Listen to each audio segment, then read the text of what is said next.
Banyak peran yang telah dimiliki oleh narasumber Akbar Faisal Uncensored kali ini. Saya kadang-kadang agak kesulitan harus mengambil pada poin mana harus masuk untuk berdiskusi dengan beliau. Sebab beliau adalah selain Maha Guru Tata Negara, kita tahu, juga itu adalah pejabat negara, pejabat tinggi negara, bahkan pada 3 presiden kalau saya nggak salah, Pak Harto, Pak Habibie, dan SBY gitu. Dan hingga hari ini masih memimpin partai politik. So, ya sudah, saya akan gunakan waktu yang terbatas untuk berbicara dengan beliau, apalagi pada fase-fase krusial dan kritikal sebenarnya dalam hal Pilpres, di mana beliau sangat banyak cerita tentang itu. Saya kedatangan senior saya, orang yang kita hormati, Prof. Yusril Issa Mahendra. Abang dah, terima kasih. Ya, datang di sini. Bang, ini kan sudah mendekati Capres ya, apa Pilpres? Ya. Tinggal 5 bulan barangkali dari sekarang. Saya tidak akan berbicara lagi banyak tentang apa poin-poin yang seperti yang kita diskusikan beberapa hari yang lalu di MPR. Tapi yang saya mau katakan begini, mohon jelaskan kepada kami, kepada kita semuanya, psikologi seperti apa yang kita hadapi sekarang dalam hal bagaimana kita sedang mencari pemimpin, jika dibandingkan dengan fase-fase di mana abang dulu mengambil posisi penting, baik di masa Pak Harto atau Pak Habibie dan Pak SBY. Yang saya maksud itu adalah betapa kemudian pada saat yang bersamaan kesadaran publik tentang siapa yang akan memimpinnya semakin mengerucut, semakin mereka berani mengungkapkan siapa pilihan mereka. Tapi pada sisi yang lain ternyata pilihan-pilihan yang tersedia itu tidak cukup banyak dalam banyak versi. Maka kemudian kita harus memilih orang di mana kemudian ya sudahlah, kata orang itu kita terima sajalah apa yang ada gitu. Pertanyaan ini penting bagi kami ajukan sebagai mewakili publik kepada abang, karena abang mendapatkan atau berada pada banyak versi seperti pembukaan saya tadi itu. Setidaknya kita memberikan sedikit petunjuklah bagi kita semuanya bahwa sebenarnya problem kita dalam hal kepemimpinan itu apa dan seperti apa yang harusnya kita bersikap. Silakan Prof. Ya, memang telah terjadi satu perubahan besar dalam perpolitikan masyarakat kita ya, dibandingkan dengan pada masa Orde Baru dan pada masa reformasi yang sudah berjalan lebih dari 20 tahun sampai sekarang ini. Mentalitas orang, cara berpikir orang, cara orang mengekspresikan pikiran dan kehendaknya itu jauh sekali berbeda. Memang dahulu itu seseorang itu muncul jadi pemimpin, memang dia tidak tiba-tiba. Jadi akhirnya melalui satu proses sosialisasi politik yang jembatan yang cukup panjang, sehingga akhirnya orang itu meniti karir sampai ke atas, masuk ke dalam jabatan-jabatan, menjadi menteri, anggota kabinet, menjadi presiden bahkan. Nah, belakangan ini kan dunia kita berubah secara drastis ya, dengan perkembangan teknologi, informasi, media sekarang ini. Pikiran-pikiran orang itu mudah sekali dipengaruhi oleh media. Sebenarnya bukan merupakan satu hal yang baru dari segi esensinya, karena pola-pola seperti ini sebenarnya pada waktu menjelang Perang Dunia Kedua pun sudah dikenal adanya propaganda politik dan perang syaraf yang mempengaruhi opini dengan keterbatasan teknologi informasi pada waktu itu. Sekarang ini dengan meluasnya teknologi informasi dan setiap orang dapat mengakses berita, mengirim berita, membuat berita dan segala macam, itu berakibat apa yang saya katakan tadi seperti propaganda politik dan psychological war itu makin menjadi-jadi. Dan ini juga kemudian dalam proses melahirkan pemimpin, ya, tiba-tiba orang dikenal, tiba-tiba menjadi populer. Ya, tiba-tiba menjadi harapan banyak orang, dan apalagi kemudian sistem demokrasi kita berubah ya, dari demokrasi yang tidak langsung seperti dulu dengan pemilihan langsung sekarang ini terhadap presiden dan wakil presiden. Lalu peran dari media, peran pembentukan opini itu menjadi sangat dominan. Jadi orang tiba-tiba jadi terkenal, tiba-tiba dipoles begitu rupa, dibangun satu image tentang dia, tapi sejatinya mungkin orang itu tidak seperti itu. Itu dia. Ya, cukup banyak orang-orang yang potensial, secara kapasitas intelektual mampu, pengalamannya cukup panjang dalam menangani berbagai krisis yang dihadapi oleh bangsa ini, yang seyogianya orang-orang seperti itu yang kita harapkan dapat memimpin bangsa kita ke depan. Artinya memimpin itu kan sebenarnya harus dibekali dengan kemampuan untuk merumuskan persoalan-persoalan fundamental yang dihadapi oleh bangsa ini, dan kemudian bagaimana dia mencari solusi untuk memecahkan persoalan-persoalan itu, dan kemudian bagaimana dia menyusun program, mengambil satu tindakan secara sistematik dan terencana untuk menyelesaikan persoalan-persoalan yang dihadapi itu. Bagaimana mungkin tiba-tiba seorang kita pilih jadi pemimpin, dia sendiri tidak tahu apa sebenarnya persoalan-persoalan besar yang dihadapi oleh bangsa ini. Kalau tidak tahu apa persoalan besar, bagaimana dia mau mencari satu konsumsi menyelesaikannya, bagaimana dia bertindak untuk mengatasinya. Tapi ya inilah risiko yang kita hadapi ketika demokrasi terbuka seperti ini, ya akses kepada media menjadi seperti ini juga, dan setiap orang merasa berhak untuk menyuarakan pendapat dengan bebas, dan tidak ada lagi media yang dapat membentuk opini secara dominan seperti dulu, misalnya TVRI sekarang ini dengan media sosial yang ya ini adalah satu kenyataan yang harus kita hadapi. Maka muncullah presiden seperti Pak Jokowi misalnya, atau muncul juga calon gubernur, bupati, wali kota yang seperti itu, atau seperti juga misalnya orang yang baru aja jadi wali kota lalu kemudian mau jadi wakil presiden dan sebagainya. Itu bisa terjadi dalam kondisi masyarakat yang seperti sekarang. Abang berada di sekitar Pak Harto ketika di detik-detik terakhir kekuasaannya dan jatuhnya beliau sebagai salah seorang pemikir di sebelahnya. Saya agak sedikit memundurkan pembicaraan kita, ini menyangkut masih ada konteksnya dengan yang kita bahas. Terjadilah reformasi, oke. Sekarang ini muncul gugatan di banyak pihak. Sedikit agak saya melebarkan situasinya. Ada banyak gugatan bahwa ternyata reformasi kita gagal. Saya agak sulit membantah pikiran itu, Prof, hari ini. Nah, kita akan bahas nantinya banyak hal lagi ke depan. Tetapi yang saya mau tanyakan adalah, pada masa reformasi itu kemudian berlakulah atau terjadilah banyak peristiwa, termasuk amandemen segala macam. Situasi ini terpikirkan nggak?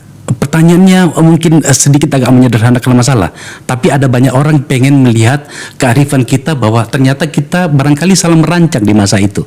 Saya kembalikan pertanyaannya, apakah situasi ini pernah kita bayangkan ketika kita begitu euforia melakukan banyak hal pada masa reformasi itu? Ya, memang terpikirkan, dan kita sudah memprediksi bahwa apa yang terjadi hari ini itu sudah terbayangkan lebih 20 tahun yang lalu. Jadi dalam satu masyarakat yang lebih kurang tertutup, ya, kemudian dibuka, dan itu tanpa satu tahapan-tahapan, tapi seperti mendadak sontak dibuka era reformasi, demokratisasi besar-besaran begitu, maka hal-hal yang akan terjadi seperti sekarang ini itu memang sudah dapat diprediksi dari awal. Jadi ada kebebasan yang merasa semena-mena begitu, ada euforia yang luar biasa seperti sekarang. Jadi demokrasi itu orang merasa dia bisa bicara apa aja, tidak ada lagi aturan, tidak ada lagi etika dan segala macam, merasakan kebebasan itu sebebas-bebasnya. Padahal kan tidak mungkin kita membangun demokrasi seperti itu. Nah, demokrasi itu harus dibangun dengan satu etika berbangsa dan bernegara yang kuat, ya, dan kemudian ada sistem hukum yang kuat, menjamin tegaknya demokrasi itu, dan sebuah sistem di mana demokrasi itu dapat bekerja secara optimal. Nah, sekarang ini kan semua orang merasa bebas tanpa aturan, tabrak sana tabrak sini. Lalu memang dari satu sisi ya kita agak khawatir dengan perkembangan ini, tetapi saya kira itu adalah sesuatu yang tidak bisa kita hindari. Jadi generasi yang tua itu selalu akan khawatir dengan generasi yang akan datang. Ya. Jadi kalau Rasulullah itu mengatakan, didiklah anak-anak kamu karena sesungguhnya Allah menciptakan mereka untuk zamannya dan bukan untuk zaman kamu. Jadi kalau orang seperti saya yang sudah 60 tahun lebih, ya, atau yang lebih tua lagi dari saya, khawatir dengan keadaan ini. Tapi mungkin bagi yang muda-muda ini biasa-biasa saja, dan mungkin mereka juga berkeyakinan bahwa mereka akan bisa menyelesaikan persoalan-persoalan yang muncul di zaman mereka. Jadi mau tidak mau memang reformasi kita berjalan seperti ini, lalu mungkin kita mengatakan reformasi kita gagal. Apa yang ingin kita capai tidak wujud dalam kenyataan. Kita mau amandemen konstitusi dengan harapan demokrasi kita berjalan lebih baik. Ternyata tidak. Ya, kita ingin memberantas korupsi, ternyata korupsinya makin menjadi-jadi. Nah, jadi muncul kekecewaan terhadap ini, dan kekecewaan ini kan harus diselesaikan dengan sebuah konsepsi. Dan saya kira seorang pemimpin yang akan lahir ke depan, dia harus mampu merumuskan persoalan-persoalan yang kita hadapi sekarang dan kira-kira mengambil satu solusi yang tepat seperti apa ke depan. Misalnya kita telah melakukan amandemen terhadap konstitusi begitu luas ya, lebih banyak pasal amandemennya daripada pasal aslinya dan ternyata setelah di amandemen menimbulkan sejumlah persoalan-persoalan baru. Nah, bagaimana kita mengatasi persoalan ini? Gimana kita memecahkannya? Gimana demokrasi kita itu tetap berada di rel demokrasi yang sebenarnya, walaupun selalu kita bahkan demokrasi ala Indonesia, artinya itu memang spirit demokrasi itu didasarkan kepada kultur dan budaya bangsa kita.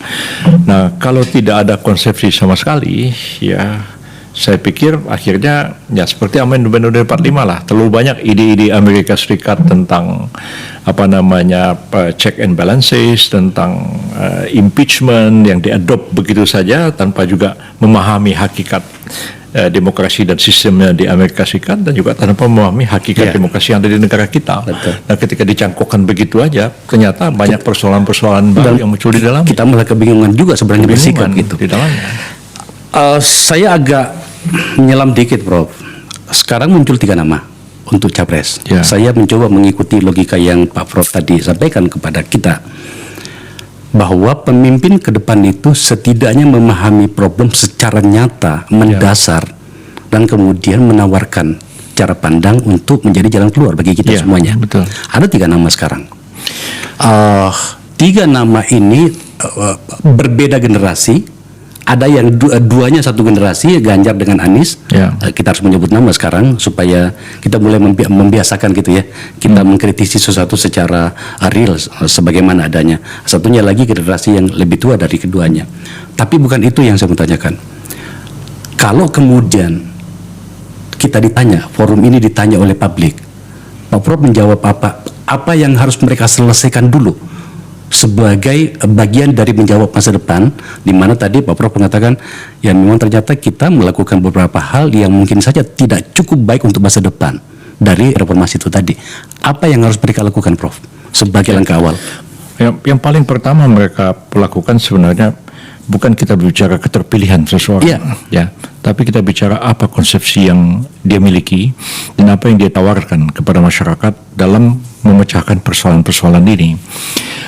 Kalau kita lihat dari segi pendidikan akademik, ya di antara 3 itu Pak Anies yang paling tinggi pendidikan formalnya, sampai PhD, sampai guru besar dibandingkan dengan Pak Ganjar dan Pak Prabowo Subianto. Tentu ketiganya memang harus merumuskan persoalan-persoalan mendasar yang dihadapi bangsa ini. Sayangnya sampai hari ini saya belum melihat secara jelas pada mereka semua. Ya, Pak Prabowo sedikit ada. Ya, beliau saya dengarkan pidatonya, saya dengarkan kemudian saya baca tulisan-tulisannya, mencoba untuk merumuskan persoalan-persoalan demokrasi dan persoalan-persoalan ekonomi dan termasuk juga persoalan-persoalan pertanian dan lain-lain. Dia mencoba untuk memformulasikan dan mencari satu jalan keluar. Pak Anies mungkin ya karena dia latar belakang sebagai cendekiawan, sebagai akademisi dan intelektual, dia cukup bisa merumuskan persoalan-persoalan itu, walaupun saya tidak, atau mungkin karena keterbatasan saya belum membaca apa yang dia tuliskan atau yang dia rumuskan. Pak Ganjar saya belum melihat sama sekali. Jadi tentu kalau kita berharap pada ketiganya, salah satunya nanti akan menjadi pemimpin kita, ya kita ingin mereka paling tidak ya seperti di zaman yang lalu kalau kita bandingkan. Pemimpin kita itu kan intelektual, zaman dulu itu Bung Karno, Bung Hatta, Syahrir, Natsir, ambil 4 contoh lah begitu. Bahkan tokoh-tokoh kiri pun seperti Tan Malaka itu kan konsepsinya itu jelas sekali, walaupun mungkin kita bisa mengkritisi pikirannya. Syahrir dengan sosialismenya, Bung Karno dengan nasionalismenya, Natsir dengan Islamnya begitu. Tapi dia memformulasikan persoalan-persoalan bangsa ini, dia memberikan satu tawaran solusi penyelesaiannya. Dan jangan lagi kita memilih seseorang yang jadi presiden tapi tidak tahu apa yang harus dilakukan oleh seorang presiden. Nah, so masa jabatan presiden itu kan cuma 5 tahun. Ya, kalau dia mau belajar 2 tahun, habislah waktunya. Ya, jadi begitu dia terpilih, dilantik oleh MPR, akan terus menuju ke istana. Ya, apa yang harus dilakukan oleh seorang presiden ketika dia masuk istana itu? Apa yang pertama-tama harus dilakukan? Saya waktu itu banyak ditanya oleh wartawan, apa program Anda 100 hari? Zaman dulu ya, sekarang udah nggak ada lagi nanya seperti itu. Tapi justru sebenarnya yang harus segera dilakukan oleh Presiden ya kemudian pengambil alihan pusat kekuasaan itu, dan kemudian sesegera mungkin mengumumkan kabinet ya, dan kemudian mengumumkan program kabinetnya kepada publik dan memperkenalkan seluruh menteri-menterinya. Dan saya pikir memang tentu seorang presiden itu tidak menguasai semua bidang, tapi dia tahu persoalan-persoalan besar yang dihadapi, dan dia tahu bagaimana cara memecahkannya, dan dia akan memilih pemimpin, pembantu-pembantunya, para menteri yang betul-betul punya kemampuan untuk membantunya dan melaksanakan program-program yang dia laksanakan. Jangan sekali-kali terjadi karena presiden kita itu dengan sistem yang baru sekarang ini perlu koalisi-koalisi segala macam begitu, akhirnya presidennya mengatakan, udah, ini saya kasih jatah menteri partai ini. Siapapun yang Anda serahkan saya pakai gitu ya. Anda jalan sendiri loh. Lalu kemudian ya nanti apa-apa Anda tanggung jawab sendiri. Ya saya pernah sambil tertawa saya mengingatkan Pak SBY pada waktu itu yang menyusun kabinet kita sama-sama ya, beliau, Pak JK, Pak Widodo AS dan saya. Jadi bilang, Pak Yusril, saya akan panggil calon-calon menteri untuk satu jabatan 3 orang. Dan saya akan tanya apa program-program yang dia mau laksanakan. Saya bilang, apa nggak balik Pak SBY? Yang punya program itu Bapak sebagai presiden, bukan menteri. Menteri itu hanya pembantu-pembantu. Hanya melakukan saja gitu ya. Bapak sudah punya program di bidang pertanian. Anda panggil orang, Pak Bapak, ini program seperti ini. Anda bisa nggak laksanakan ini? Anda bisa nggak jabarkan ini lebih konkret, lebih detail? Ya. Nah, pertama waktu Bapak nggak banyak. Kalau Bapak mau interview, ini menteri ada 33. Kalau satu jabatan 3 orang, 99 orang Bapak mau panggil, kapan mau selesai? Ya. Jadi, nah itu kan gak jelas kan. Nah begitu juga saya melihat pada waktu Gus Dur menjadi presiden, ya masuk ke istana seperti orang kebingungan, mau diapain istana ini? Itu terjadi, dan sekian lama seperti orang kebingungan, gak tahu apa yang harus dikerjakan. Cuman bilang ke saya, Seknek ini pasar, mau dibubarin. Saya bilang, jangan. Ya, Seknek itu kalau partai ya, sekjennya itu sekretariat jenderal. Seknek berantakan, hancur presiden. Dirombaklah Seknek habis-habisan. Menurut saya sih pada tahap-tahap pertama, presiden itu jangan terlalu banyak rombak ini. Dia kerja dulu. Sebab suatu contoh misalnya ya, kalau kita ngubah nama kementerian, ya, untuk mengganti papan nama, stempel, badge saja, ya, itu udah miliaran habis uang. Butuh waktu 2-3 tahun itu. Waktu bertahun-tahun. Untuk itu. Saya pengalaman menggabungkan 2 departemen dan memisahkan satu departemen jadi 2. Itu habis waktu. Jadi harus cepat dan dia tahu apa yang harus dilakukan. Nah, khawatirnya saya, sekarang kan sepertinya sembarang orang bisa jadi presiden asal dia populer. Dan ya kalau demokrasi dibuka seperti ini, ya kan ibaratnya begini, Bung Akbar ya. Orang disuruh gambar Tuhan atau gambar dewa begitu. Kalau orang Bali menggambar dewa, wajahnya itu ya pasti wajah orang Bali, ya kan? Orang Itali menggambar patung orang-orang suci, pasti wajahnya wajah orang Itali. Gak mungkin wajahnya orang Afrika kan? Jadi kalau dibuka demokrasi, pasti orang akan memilih petani, nelayan, orang kecil. Itu presiden tuh yang seperti dia. Makanya Pak Jokowi itu terpilih, ya, karena memang ya prototipnya beliau. Orang model saya ini nggak mungkin terpilih, tampangnya orang kota, ya kan? Jadi nggak cocok untuk opini yang dibangun sekarang. Nah, cuman persoalannya ya, negara kita ini kan negara begitu besar dengan potensi begitu besar, tantangannya juga begitu besar. Nggak ada bangsa lain itu ingin Indonesia ini menjadi sebuah negara maju dan kuat. Apalagi ini negara yang mayoritas Muslim. Nggak ada orang senang negara Muslim ini jadi negara maju. Karena itu tidak mudah, apalagi kita harus bekerja dengan jiwa yang stabil, dibuat tekanan-tekanan yang luar biasa. Ambil satu contoh misalnya dulu, Amerika kita mau membereskan soal suku cadang pesawat kita yang diembargo, pesawat tempur kita waktu awal reformasi. Apa yang terjadi? Amerika Serikat memaksa kita untuk mengimpor sayap ayam. Bayangkan, itu setengah mati Menteri Perdagangan itu menghadapi ini. Jadi apa iya ya, kita ini mau beli pesawat tempur, kalau dipaksa kita membeli kepak ayam begitu. Nah itu terjadi dan tekanan-tekanan luar biasa. Nah sebenarnya kalau orang-orang baru-baru au menghadapi tekanan-tekanan itu lewat itu, habis bangsa kita ini. Kita bikin perjanjian itu, agreement ini, semua merugikan kita. Sangat khawatir saya dengan hal itu. Atas nama demokrasi, saya kok yakin betul Prof bahwa siapapun nantinya calon presidennya dan menang, langkah pertama yang harus dilakukan atas nama demokrasi, setidaknya apa yang saya pahami, bahwa dia harus menciptakan dan memperkuat dan atau membuat sebuah situasi di mana counterpartnya itu kuat, agar kemudian ada check and balances bagi pemerintahan. Dalam hal ini yang saya maksud adalah DPR. Tapi saya tidak akan ragu untuk mengatakan bahwa hari ini DPR berada pada titik nadir di mana kemudian kita tidak tahu apa yang dilakukan dan wajahnya seperti apa dalam konteks demokrasi kita hari ini. Maka kemudian gugatan banyak muncul. Even itu datang dari orang seperti saya misalnya yang lama dan dibesarkan di DPR.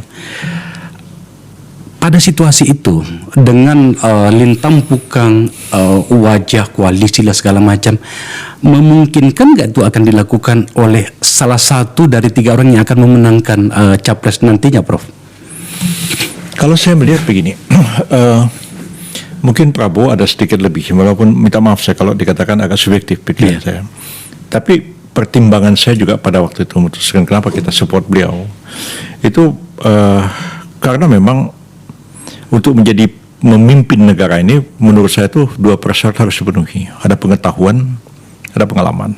Ya, kalau nggak ada pengetahuan, ya barangkali karena pengalamannya panjang, dia bisa pilih-pilih banyak orang untuk merumuskan sesuatu seperti Pak Harto dulu. Pengetahuannya tidak begitu banyak, tapi pengalamannya luar biasa panjang.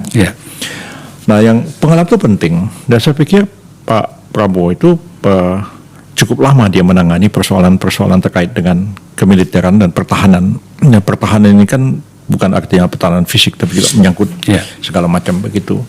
Artinya memang dibandingkan misalnya Pak Ganjar, menurut pandangan saya, ini masih tokoh lokal sebenarnya, masih Jawa Tengah dan belum pengalaman mengatasi persoalan-persoalan yang dihadapi oleh bangsa ini, apalagi menghadapi tekanan-tekanan dari dunia internasional, negara-negara lain kepada kita yang pasti akan luar biasa besarnya. Ambil satu contoh lah, ketika saya berada di kabinet tahun 99, pertama kali saya masuk ke kabinet, itu terjadi kerusuhan di Poso, Ambon, dan tempat-tempat lain. Kemudian tahun 2004 saya masuk ke kabinet pada sebagai Mensesnek. Hanya berapa hari sesudah kita dilantik, berapa minggu terjadi tsunami di Aceh. Luar biasa keadaan. Karena kita mengatasi persoalan yang nggak terbayangkan. Sementara kita sibuk menghadapi GAM, tiba-tiba tsunami terjadi. Sesuatu yang nggak terbayangkan bisa terjadi. Nah, persoalannya bagi saya ya, kalau tiba-tiba ada orang nggak jelas pengalamannya apa, pengetahuannya apa, tapi karena populer, karena medsos, karena apa, terpilih jadi presiden, menghadapi keadaan-keadaan seperti ini, dia bisa atasi atau tidak? Ini dari segi aspek domestik, dari aspek internasional. Negara kita ini kan letaknya begitu strategis. Kita ini kan hanya membuka 3 alki kan, utara selatan. Kita nggak pernah membuka alki barat timur, ya kan? Sampai hari ini negara-negara besar itu memaksa kita untuk membuka alki itu dari barat ke timur. Dari barat ke timur, bukan dari atas ke bawah ya? Atas ke bawah sudah dibuka 3 kan? 3. Nah, jadi negara-negara kita yang ada di selatan kan nggak happy. Tiap kali dia mau melintas wilayah kita harus minta izin dulu kepada kita dan lain-lain sebagainya. Armada yang ada di Pasifik kalau mau pergi ke Timur Tengah kan harus melintas wilayah kita, minta izin kita juga. Jadi keinginan untuk memecah belah kita itu tetap ada. Pengalaman kita waktu Timur-Timur dulu dan segala macam. Dan Pak Habibie nggak kuat menghadapi ini. Even seorang Habibie? Ya. Apalagi mendapatkan informasi yang agak kurang tepat. Report intelijen tentang situasi Timur-Timur menjelang jajak pendapat itu saya bantah habis-habisan di Seknek pada waktu itu. Tapi beliau percaya dengan laporan intelijen itu dan dilaksanakan. Kondusif Timur-Timur, dilaksanakan jajak pendapat. Sementara kendali keamanan tidak lagi kita pegang. Di sana sudah di bawah pengawasan Australia yang memimpin. Kebobolan kita habis. Itu bukan sesuatu yang mungkin terjadi di masa depan. Kita ini kan rawan Aceh, rawan Papua segala macam, dan itu tekad kita itu untuk mempertahankan ini sebuah bangsa yang sudah kita pertahankan sejak awal kemerdekaan itu menurut saya nggak mudah. Ya, sangat-sangat tidak mudah. Jadi pengalaman saya lah pada waktu Gus Dur menjadi presiden pertama kali, saya betul-betul agak nervous menghadapi keadaan karena sepertinya ada seorang presiden yang tidak paham apa yang harus dilakukan oleh seorang presiden. Nah, itu yang terjadi ya. Untunglah menteri-menterinya kuat ya pada waktu itu sampai akhirnya terjadi ya impeachment lah, sekarang beliau diberhentikan. Bu Mega agak lumayan bisa mengatasi banyak hal, tapi juga kalau kita harapkan punya konsepsi menyelesaikan persoalan-persoalan bangsa, ya enggak juga. Ya, Pak SBY barangkali ya dia punya pemahaman, punya pengetahuan untuk mengatasi keadaan, tapi ya kita tahu ya diberi waktu 10 tahun untuk menyelesaikan persoalan-persoalan bangsa kita, tidak seluruhnya juga dia bisa selesaikan. Nah, banyak sayang waktu. Nah, kadang-kadang ragu-ragu ngambil keputusan dan segala macam. Jadi kita belum bertemu seorang presiden yang betul-betul ya seperti Pak Harto.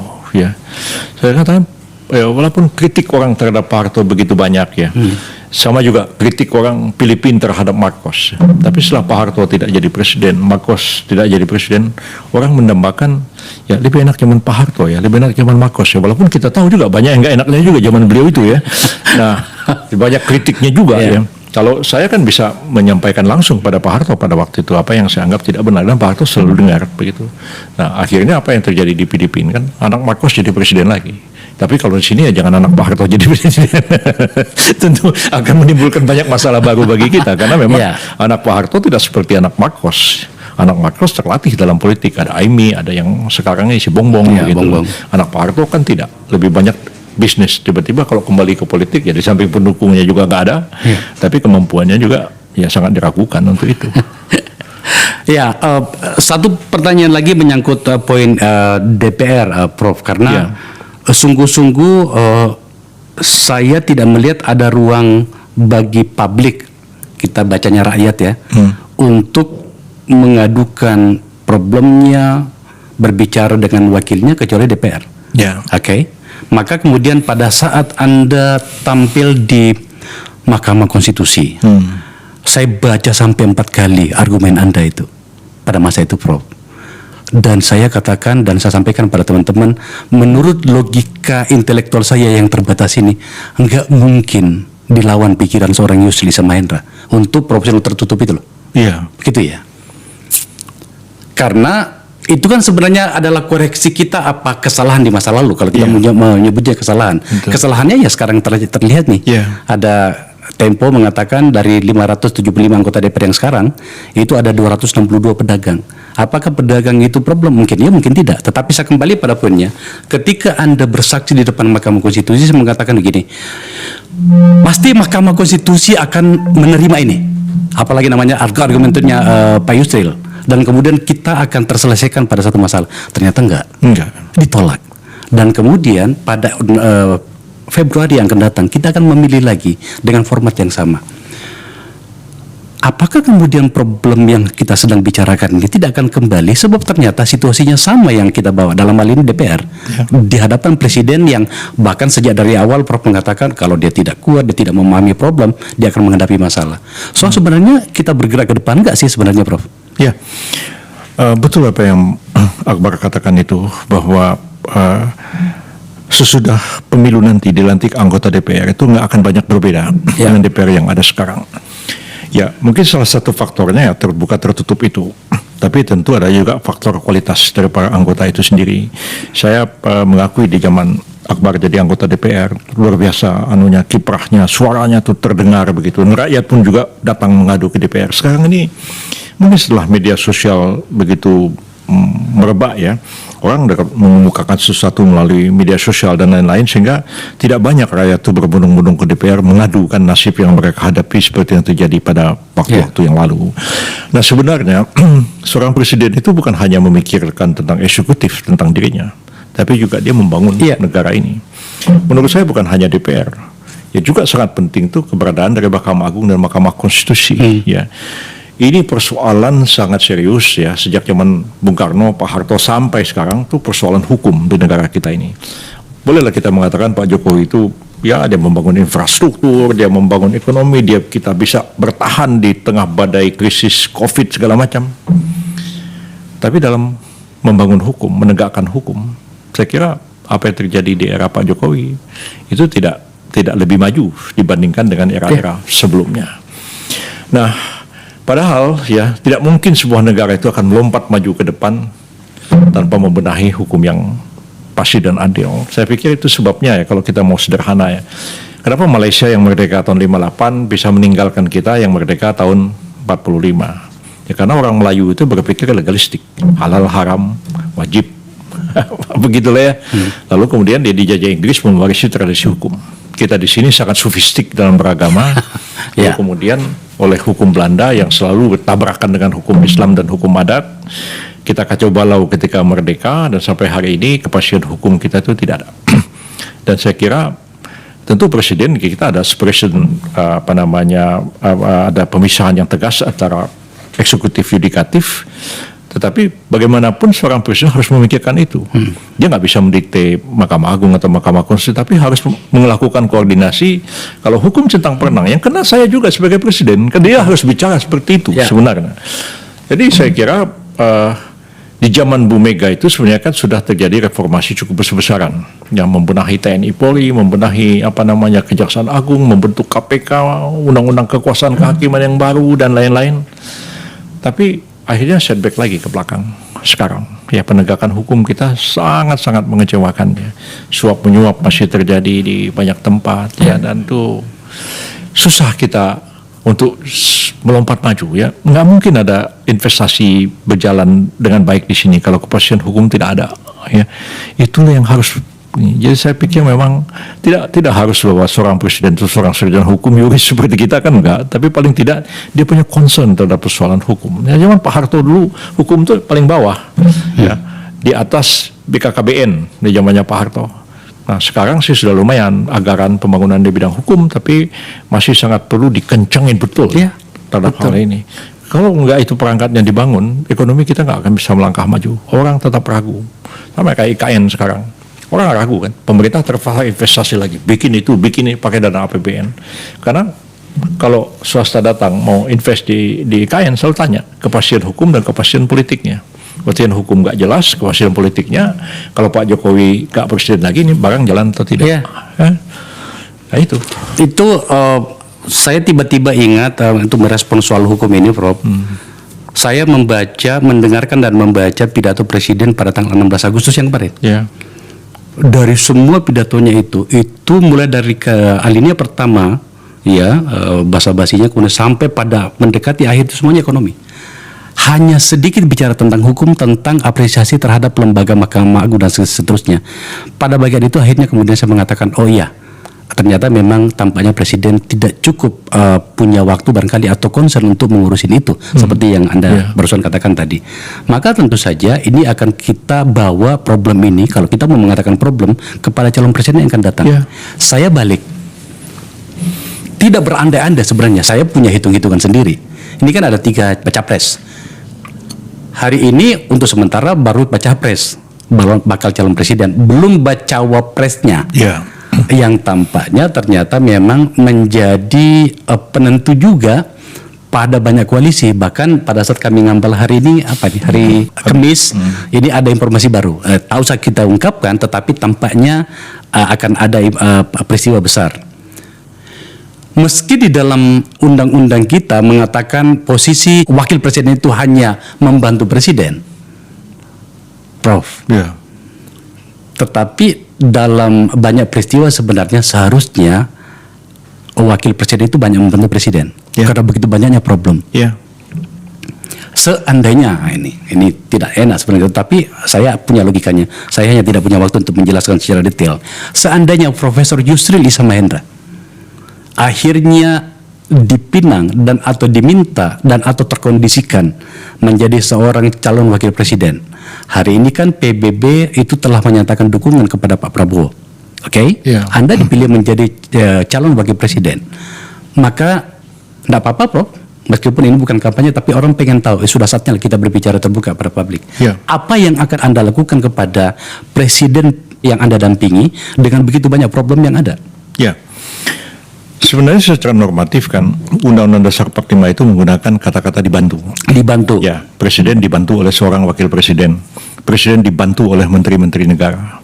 Tapi dia dibantu oleh wakil presiden dan dibantu oleh menteri-menteri negara itu berbeda posisinya.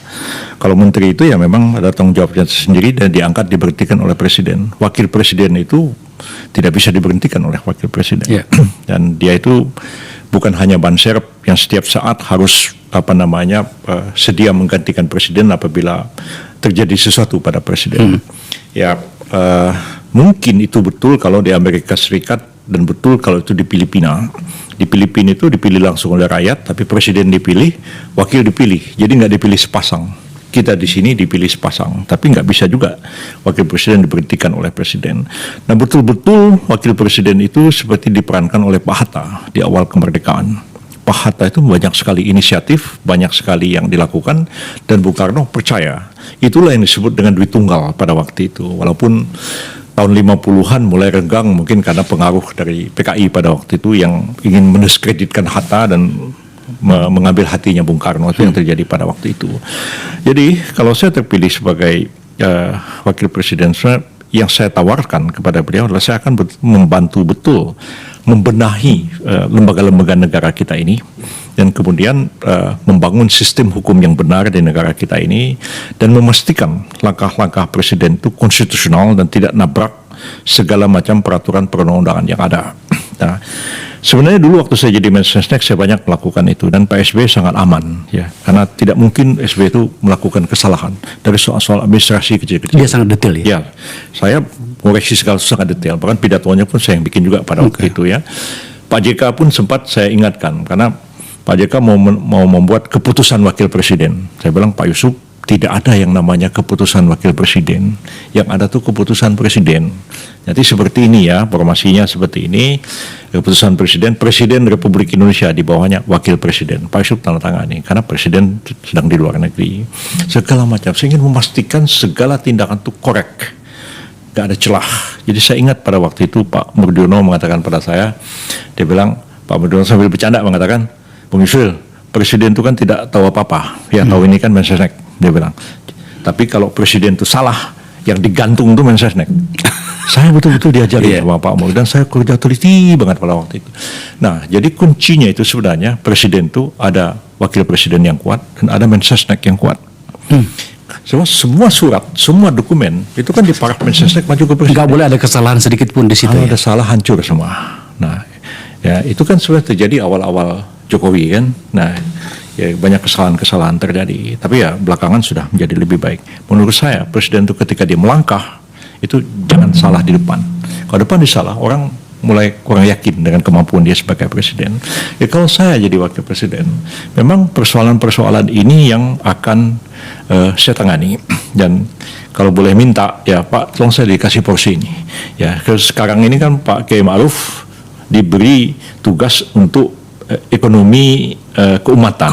Nah, ekonomi ya syariah. Ya kita nggak tahu apa yang dikerjakan, tapi sangat sektoral. Barangkali ya tentang reformasi dari bank syariah segala macam, menangani bank muamalat yang sudah hampir kolaps.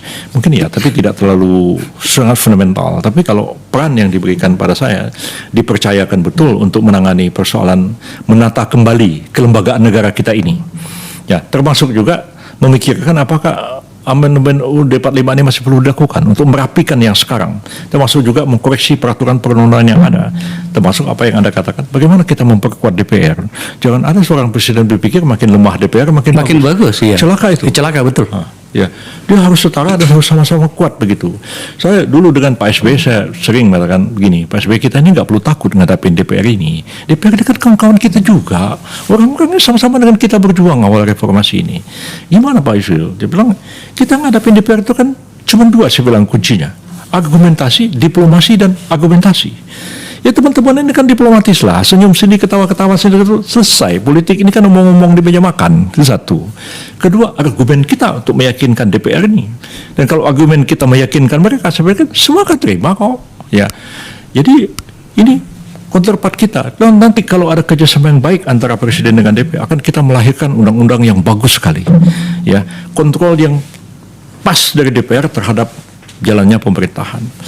Kalau kita benahi Mahkamah Agung sampai ke bawah, pemerintah tuh dadanya tuh enak bernafas. Artinya kalau orang bawa ke pengadilan, putusan-putusan pengadilan tuh nggak akan lagi intervensi, nggak akan lagi itu sogok menyogok. Jadi semua kelembagaan negara itu harus kita benahi. Nah, jangan presiden hanya terfokus kepada eksekutif, dan tentu kalau presiden sendiri capek dia kerja.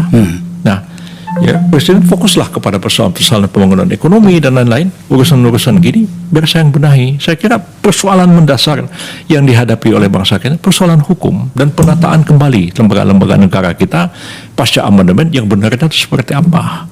Nah, kalau itu dilakukan, saya kira ada presiden yang juga pas untuk itu ya. Ya insya Allah mudah-mudahan akan menjadi lebih baik dalam 5 tahun ke depan. Penataan kelembagaan negara dan hukumnya. Ya.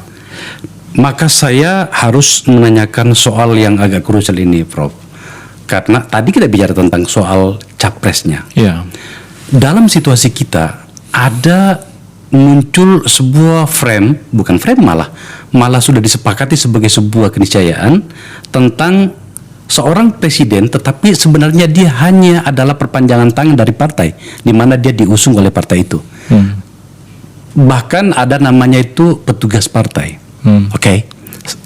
Saya membutuhkan jawaban yang agak akademis pada bagian ini, Prof, karena Anda seorang akademisi. Sebenarnya layak nggak kita mendapatkan format seperti itu dalam konteks kita kekinian, di mana ada seorang presiden yang harusnya menjadi pemimpin bagi kita semua, tetapi pada satu bagian dia ditempatkan atau diposisikan sebagai petugas partai oleh partainya. Dalam hal ini adalah Pak Jokowi dari PDIP. Ya. Kedepan juga tampaknya seperti itu, sebab kalau saya tidak salah perjanjian antara calon presiden Mas Ganjar dengan PDIP itu kata publik, kata media juga ada yang seperti itu. Bahkan kewenangannya presiden itu ada di kewenangan partai. Itu pun juga bisa terjadi pada Mas Anies Baswedan, di mana tampaknya dominasi pengusungnya dalam hal ini Partai Nasdem dan partai-partai lain itu kelihatan banget bahwa dia memang dia akan diposisikan, ya mungkin bukan petugas partai namanya, tetapi orang atau presiden kalau terpilih nantinya yang harus tahu diri tanda petik. Pertanyaannya adalah kita layak nggak mendapatkan situasi itu dalam konteks kita hari ini, Prof? Saya berpendapat begini. Sistem pemerintahan kita ini kan presidensial. Ya. Jadi kita tidak ada Perdana Menteri, Presiden itu head of state, tapi juga sekaligus adalah kepala pemerintahan, kepala eksekutif. Menurut pertimbangan saya sebenarnya dalam sistem yang seperti ini, memang presiden itu harus non partai. Ya, idealnya. Saya kalau yang tadi Bung Akbar katakan, gimana kalau Anda dilamar atau Anda diminta jadi wakil presiden, saya akan mundur dari jabatan saya sebagai ketua umum PBB sekarang, karena saya harus memberi contoh. Mulai dari diri saya sendiri. Saya ingat satu hari Pak Habibie dulu memerintahkan saya untuk mendraft rancangan undang-undang partai politik yang pertama di era reformasi. Saya draft sampai jadi, diserahkan oleh Presiden ke DPR, dibahas sampai selesai. Begitu selesai saya bawa undang-undang yang Pak Habibie. Pak, saya bilang ini udah selesai. Oh, terima kasih sudah selesai ya, udah. Nah, akibat undang-undang ini jadi, ya, maka hari ini saya berhenti sebagai Deputi Mensesnek. Kenapa saudara berhenti? Nah, undang-undang ini saya yang bikin, mendraft lah, bukan bikin, karena saya bukan anggota DPR pada waktu itu. Dan saya mengatakan pegawai negeri itu tidak boleh menjadi anggota partai. Dan saya ini pegawai negeri, Pak. Saya pegawai UI, pegawai seknek, jadi saya mundur. Pak Habibie lama merenung. Saya berpikir sebaiknya memang seperti ditunjukkan oleh Bung Karno dan Bung Hatta. Bung Karno ketua PNI, Pak Hatta juga ketua PNI Pendidikan Nasional, ya. Tapi begitu jadi presiden, semuanya kan berdiri di atas semua golongan. Yeah. Nah, Perdana Menterinya ditunjuk dari partai. Mulai Syahrir, Amir Syarifuddin, kemudian Natsir, kemudian Sukiman, Wilopo, Ali Sosroabijoyo, partai. Kan kita tidak parlementer lagi. Memang kalau begitu ya harus dia berhadapan dengan parlemen. Maka Perdana Menteri harus dari partai. Kecuali membentuk satu ya yang kecelakaan sejarah itu kan ketika Bung Karno menunjuk Juanda menjadi Perdana Menteri darurat ekstra parlementer, itu yang terjadinya PRRI karena ketidakpuasan terhadap hal itu. Jadi saya kira idealnya memang presiden itu sudah berada di atas semua golongan, walaupun sebelumnya dia punya partai. Nah, jadi dia betul-betul bertindak sebagai seorang negarawan, punya pikiran-pikiran sendiri. Tentu dia berkonsultasi kepada partai, kepada semua partai. Bukan hanya partai tempat dia berasal. Dia mendengar semua. Dia berdiri di atas, betul-betul berdiri di atas semua golongan, semua komunitas, semua kelompok, semua agama. Ya, Ya, jadi kalau dia seorang Muslim, dia bukan presiden orang Islam aja, dia presiden orang Kristen, presiden orang semua, presiden dari semua itu. Jadi disitulah dia dapat berperan untuk menjadi penengah. Ya dalam konsep orang awam ya jadi bapak bangsa kan begitu, menengahi persoalan-persoalan ini, mencari jalan keluar. Jadi sangat tidak layak kalau dikatakan seorang presiden itu dia petugas partai. Ya, katakanlah kalau Pak Jokowi dibilang petugas partai. Nah, Pak Jokowi aja bisa dibilang begitu. Lalu bagaimana dengan Pak Ganjar? Bisa lebih-lebih lagi daripada itu. Itu ada kekhawatiran juga kan. Nah, jadi saya kira memang nggak usah disebut dia petugas partai apa enggak. Dia presiden, pengen kita hormati. Dan ketika dia jadi presiden, dia di atas partainya, di atas ketua partainya malah. Di atas ketua partai. Di atas ketua partai. Ya, bukan dia jadi suruhnya partai, dia kan pemimpin bangsa kita semua, dan partai itu kan salah satu golongan di tengah-tengah masyarakat kita. Apapun namanya, dia telah dipilih oleh rakyat secara mayoritas. Ya, dan saya pikir Bung Karno sampai meninggal kan nggak pernah jadi ketua partai lagi. Bung Hatta juga tidak, sampai berhenti wakil presiden tahun 56. Beda dengan Natsir, tetap jadi ketua Masyumi, Syahrir tetap jadi ketua PSI, begitu kan. Jadi tetap partai itu ada dalam sistem parlementer, tapi dalam sistem presidensial betul-betul kita memerlukan seorang presiden itu dia betul-betul berada di atas semua golongan. Walaupun tidak semua yang ideal itu dapat diwujudkan. Pak Harto bukan ketua Golkar, dan bukan karena Golkar menang pemilu Pak Harto jadi presiden, ya. Tapi karena Pak Harto jadi presiden maka Golkar selalu menang dalam pemilu, kan begitu. Ya itu kepandaiannya Pak Harto berpolitik seperti itu, ya, dengan tangan-tangan nggak kelihatan tapi dia bisa melakukan sesuatu. Ya mungkin dalam masa transisi bisa terjadi pada masa Pak Harto, tapi saya kira ke depan walaupun dia berasal dari partai, tapi begitu jadi presiden mestinya dia berada di atas semua golongan. Tapi bahkan sejak pada saat pencalonan saja dia telah dikondisikan seperti itu. Ya. Bagaimana dia harus exit dari situasi itu, Prof? Memang tidak mudah, karena secara normatif disebutkan di dalam Undang-Undang Dasar kita bahwa satu-satunya pihak yang dapat mencalonkan partai politik adalah partai politik peserta pemilu. Bahkan kan eksplisit dikatakan begitu. Tetapi dalam kenyataannya kan pernah kita seperti Pak Kiai Ma'ruf sekarang kan menjadi wakil presiden, tidak ada satu partai apapun di belakang beliau. Nah, pada waktu Pak SBY periode yang pertama, Pak Yusuf kan bukan ketua partai pada waktu itu. Nah, tapi ya Pak SBY kan selalu khawatir dengan DPR. Nah, lalu bagaimana caranya Yusuf Kala ini supaya jadi ketua Golkar? Itu terjadi Munas di Bali. Ya, Golkar ya tentu berkeinginan lah. Golkar kan tidak mungkin, ya namanya pohon beringin kan pasti akan tumbuh di tempat yang basah kan begitu ya.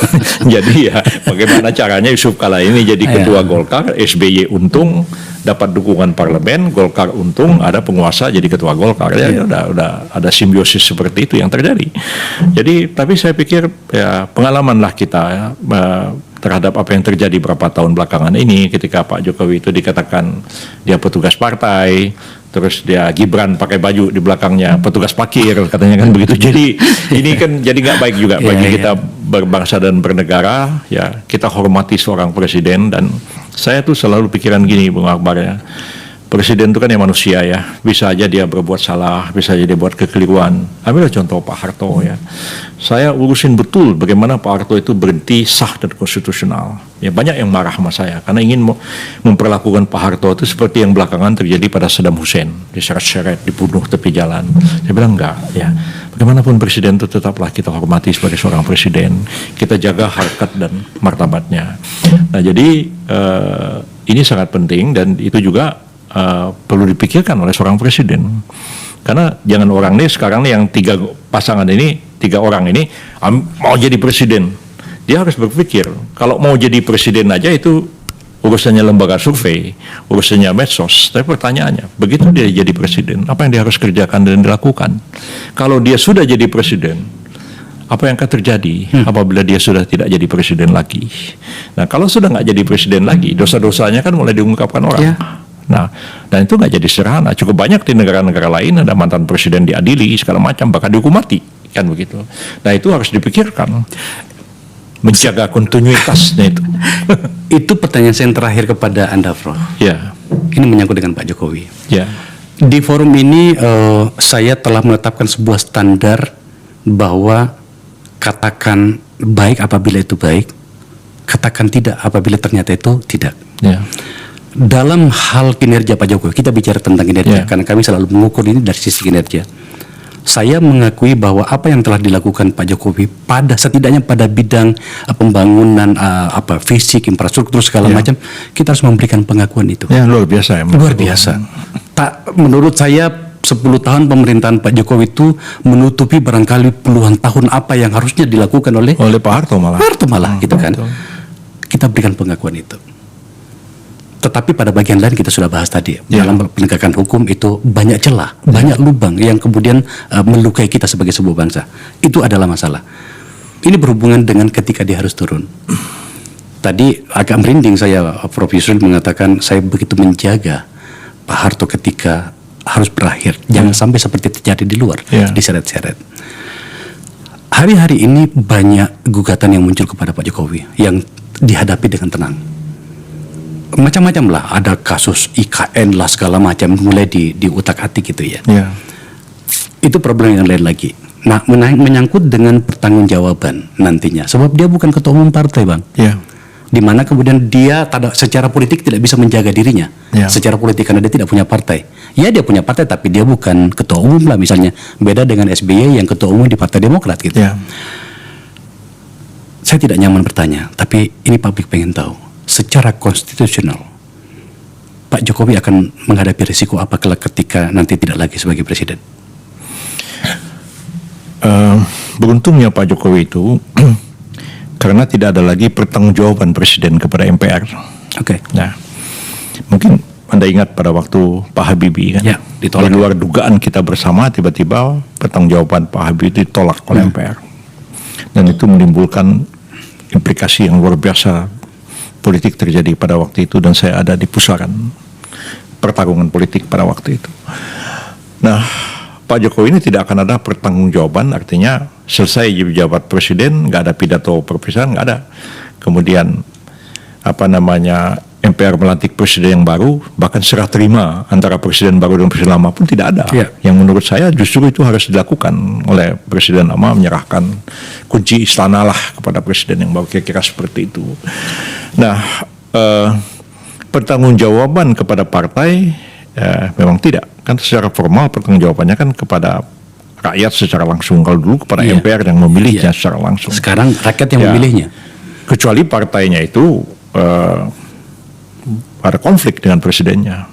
Bisa aja sebelum akhir masa jabatan dia cari masalah dengan presiden, dia impeach presidennya segala macam. Karena politik ini kan kadang-kadang susah untuk diduga juga. Ya, kawan jadi lawan, lawan jadi kawan begitu. Karena ya semuanya adalah kepentingan-kepentingan yang terjadi. Nah, bagaimana memaintain kepentingan ini, ya terpulanglah kepada Pak Jokowi, dan saya percaya beliau mampu mengatasi itu. Tapi yang memang harus dipikirkan beliau sebenarnya adalah bagaimana akhir jabatannya itu husnul khotimah, kira-kira begitu. Dan kemudian sesudah tidak menjabat lagi, bagaimana tugas dari presiden yang baru ya untuk meyakinkan kepada rakyat ya, yang namanya presiden itu kan pasti ada kekurangan, ada kesalahannya juga, di samping begitu banyak kebaikan-kebaikan yang dia sudah lakukan. Bagaimana caranya maintain situasi supaya tidak muncul tuntutan-tuntutan yang begitu banyak. Seperti Pak Harto dulu kan tuntutan dia minta diadili karena KKN apa segala macam. Tidak mudah menyelesaikannya. Pada waktu itu saya di kabinet Menteri Kehakiman dan Pak Marzuki Darusman pada waktu dia jadi Jaksa Agung. Tidak mudah mengatasi itu. Hanya faktornya Pak Harto pada waktu itu beliau sakit permanen oleh dokter sehingga tidak bisa diadili. Diadili pun bukan semua kasus, hanya menyangkut 5 yayasan. Nah, jadi coba diminimalisir keadaan, kadang kita anggap secara politik Pak Harto sudah menyampaikan pidato tiap tahun sudah menyampaikan pidato pertanggungjawabannya tiap 5 tahun kecuali yang terakhir. Nah, tidak menyampaikan pidato pertanggungjawaban, tapi beliau sudah menyatakan berhenti dari jabatannya. Nah, jadi untuk Pak Jokowi ini sebenarnya bagaimana presiden yang akan datang itu harus berjiwa besar ya. Berjiwa besar, tidak lagi mempersoalkan terlalu detail apa yang dilakukan oleh presiden sebelumnya. Karena kalau itu dilakukan, itu tidak tertutup kemungkinan dirinya sendiri pun akan mengalami problem yang sama untuk 5 tahun pada setelah dia saatnya menjadi presiden yang akan datang. Ya, saya kira sebagai sebuah bangsa yang besar memang ya seperti yang dikatakan Bung Karno dulu, kita harus berjiwa besar. Ya, berjiwa besar karena memang kadang-kadang kan emosi politik itu menggebu-gebu ketika baru saja peristiwa itu terjadi. Ketika waktu itu sudah berlalu cukup lama, orang mulai jernih melihat persoalan itu. Jadi seperti waktu saya masih kecil ya, waktu G30S terjadi, Bung Karno diturunkan, gimana caci maki orang kepada Bung Karno segala macam pada waktu itu. Tapi lama-lama kan orang menyadari, oh Bung Karno ini pahlawan bangsa kita, berbuat besar bagi bangsa. Begitu juga kepada Pak Harto. Kan sekarang orang melihat Pak Harto. Jadi makin lama orang berjalan itu seperti ajaran Islam kan mengatakan kalau orang sudah meninggal, yang ingat-ingat yang baik-baik aja kan, jangan diingat kesalahan. Saya pikir itu secara natural, alamiah itu akan terjadi. Tapi yang paling penting adalah Presiden baru itu tidak cari-cari kesalahan. Dan saya ingat dulu pesan dari guru saya, Bung Akbar. Guru saya Muhammad Natsir dulu mengatakan pada saya begini, dia bilang, Saudara Yusril, saudara tidak akan jadi pemimpin besar dengan cara mencari-cari kesalahan orang lain. Nah, saya lihat Pak Natsir itu sepanjang hidupnya, dia nggak pernah mau buka-buka kesalahan orang. Walaupun dia dikutak-katik orang, dia diam aja. Begitu. Tapi bagaimana pemimpin kita itu tetap kita hormati dan kita hargai dengan segala pengabdian, kekurangan dan kelemahannya masing-masing. Dan saya kira itu penting bagi kita sebagai sebuah bangsa. Jangan kita ini ada presiden baru yang lama dilupakan, semua yang dikerjakan ditinggalkan, semua prestasi dibongkar. Enggak benar saya kira. Prestasi itu biarlah, ini patung, ini gedung diresmikan Pak Harto terus dibongkar, enggak benar seperti itu. Menurut saya tetaplah apa yang dilakukan oleh para pendahulu itu kita hormati dengan sewajarnya. Itu yang penting bagi kita sebagai sebuah bangsa. Prof, makasih telah bercakap dengan kita, di mana kemudian ada banyak hal yang tampaknya sederhana, tapi membutuhkan kearifan kita untuk menyadari bahwa untuk mencapai sebuah bangsa yang besar, tampaknya memang kita perlu menunduk sebentar untuk memikirkan yang terbaik bagi kita. Luar biasa. Sekali lagi, Prof, terima kasih. Sama-sama. Terima kasih banyak.